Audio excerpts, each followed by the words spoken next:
So I'm Sana, Mustafa. My personal pronouns are she and hers. I was born and raised in Syria into a very political family in an environment and culture where this cannot exist. We have been living under the same dictatorship, the Assad regime, for over 6 decades, since 1971. My own father had been a political activist since he was 13 years old. Again, in a country where actually this cannot exist. When I was a kid, I remember very much my father trying always to create a sanctuary in our private space, our home, to tell us about the rights and the freedom that we should have, but we're not living with in the public space. I learned very early on to navigate how to exist in a public dictatorship in a way that protects me and my family, but also be aware of what I have been deprived from. And go back to the private space, to my sanctuary with my father and his friends and my mother and my sisters, and have all the discussions about the abuse of rights that's happening in Syria by the Assad regime and about how we deserve better. So I'm a political person by existence, by who I am. And when the revolution in Syria started, which I don't know how many people know, that there was a revolution before what the world now call a war. In 2011, Syrian people like me, my age at that time, 19 years old, 17, kids, older people, women, men, everyone, we took over the streets. We protested the Assad regime peacefully, and we demanded freedom, law, and human rights for all Syrians. From the first day, we were met with violence, torture, and detention. In actually 2011, myself and my sister were forcibly disappeared by the Assad regime for a few days, and my father was also forcibly disappeared on another occasion, same month, by the Assad regime for the mere act of protesting, peacefully protesting.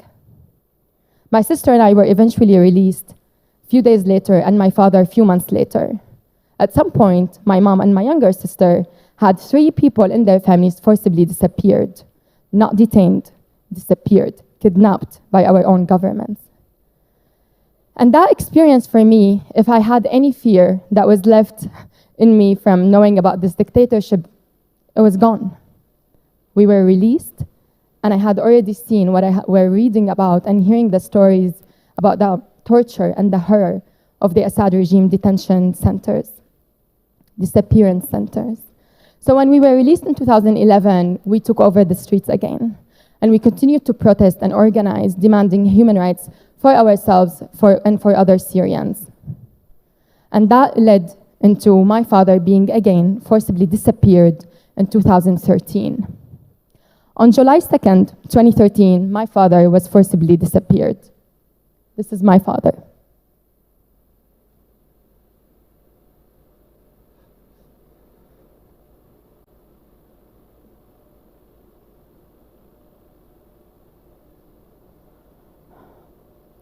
$3,642 days.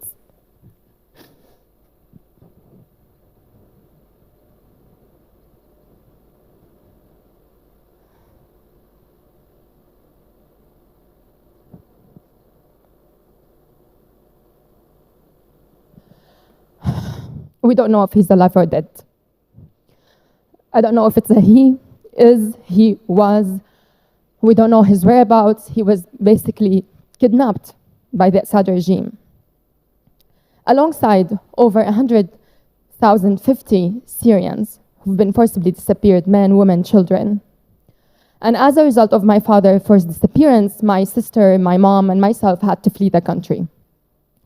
And I got refuge in the United States alone, and my sisters and my mom had their own journey between Turkey, then to Germany and Canada. So now the 4 of us are scattered around the world because refugee laws don't allow us to come together. The rest of the family is still in Syria, and we are still waiting for my father. When I arrived to the United States, I was 22 years old at the time, and I naively thought that I'm arriving to democracy, to a country where there are better rights for all of us. And when I arrived, actually, I was just faced with a whole other realities around being a refugee. What does it mean to exist? About being in the US as a brown woman, as a Muslim woman, as a queer woman. And all these not identities, these realities of existence, shaped immediately my awareness into the new environment that I'm in. And I immediately realized that my fight is not over when I left Syria.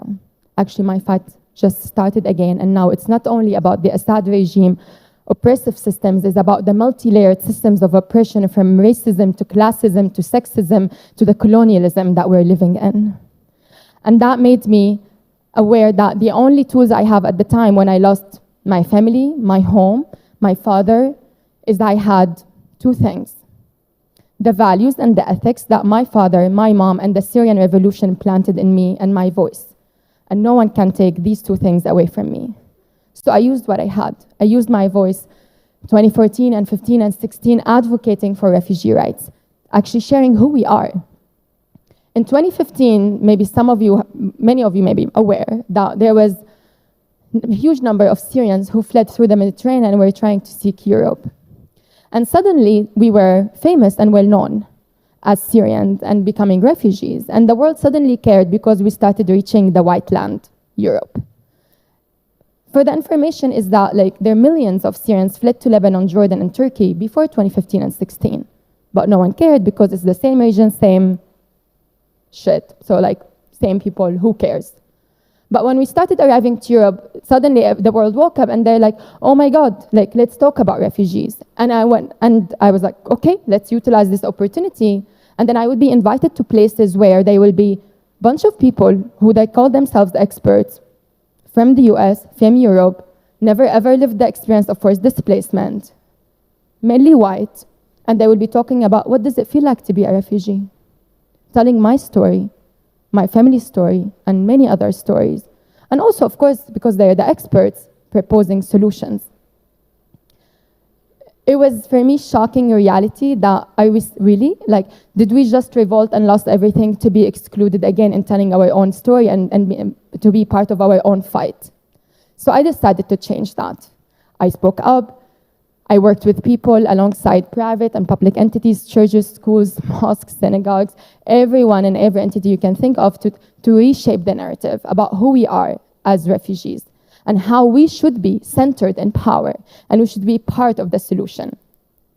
And that work led me into interacting with an organization called Asylum Access, the organization I lead right now. So why I joined Asylum Access? We at Asylum Access, a collective of refugee and local-led organizations globally, that we work and we believe in shifting power back to forcibly displaced communities. And we do that in two ways. The first way is through shifting and promoting and realizing rights for refugees. I know if I did not have the right to exist legally in the US, the right to work, my rights at work, the right to pursue my education, I would simply not be here. Food and shelter would not get me here. Maybe it will get me here, it would have gotten me here to be a poster child to tell an inspiring story. But it would have not gotten me here to tell you solutions that we've created for the issue. I believe in rights and asylum access, we all do too. And we know that persons who've experienced forced displacement, who flee to Malaysia, to Thailand, to Mexico, to Lebanon, to Egypt, to Uganda, to Colombia, all deserve rights. And they deserve to know the rights, they deserve to use the right, and they deserve to shape the rights in their new environments. And that's what we do at Asylum Access now. We work with individuals, we work with communities, we work with families, we work with the governments, we work with allies and partners to ensure that if you're detained, we free you from detention. If you have the right for asylum, we're gonna represent you for the right for asylum. You're gonna work anyway. You know that, whether you have the right to work or not, that's how it works. People are gonna work anyway. So we wanna make sure that if they get work and exploited, we're gonna go and defend that. We're gonna make sure that they have access to education and healthcare, even when many barriers say they don't have access to it. So we fight for rights. We are a rights-based organization. And we have learned and seen firsthand from all our experiences that nothing gets people out of desperate situation but rights. And we do that with dignity. And that's for us, and for me personally, one of the major reasons I joined the organization 3 years ago. The other way we shift power to forcibly displaced community was through my own experience of trying to understand what gives people power. And in my movement, what gives people power, mainly two things: skin color and money. And I was like, okay, we can't change the skin color much, but we can change the money. We can change where the money is going. And we decided to change that. I brought together a coalition of refugee-led groups, other refugees like me, from Colombia, from Uganda, from Egypt, from Lebanon, and from Indonesia. And together, we decided to change the reality around why money is not getting to those on the ground, why money is not getting to the communities and the organizations that have the lived experience, but they don't have the resources to respond to their communities. Why the money has to go through the INGOs to get pennies to the local communities. This is unfair, unjust, and actually simply is not impactful. If you think about it, the UN Refugee Convention, I'm not sure how many people are familiar with that, but basically it's the convention that governs refugees, the global convention. From 1951, first, it was constructed and built by white men in Geneva and New York in 1951 without any inclusion of refugees. So the system that governs my existence and 86 million others is not designed by us for us. And that convention has really centered power in the global north, whereas the majority of us, forcibly displaced persons, live in the global majority, not in the global north. And those actors have been receiving billions of dollars to come up with solutions for our rights, while we still have people who live, the majority of refugees live in camps without access to basic rights. So we're like, maybe it's about time to invest in someone else. If there is no other reason, no moral, no success, no ethical reason to why to invest in the communities themselves, if we look at it from a business case, maybe it's worthwhile investing in someone else. So we created a fund. We created the first ever, and it's so sad to say that, it's the first ever global fund by refugees for refugees.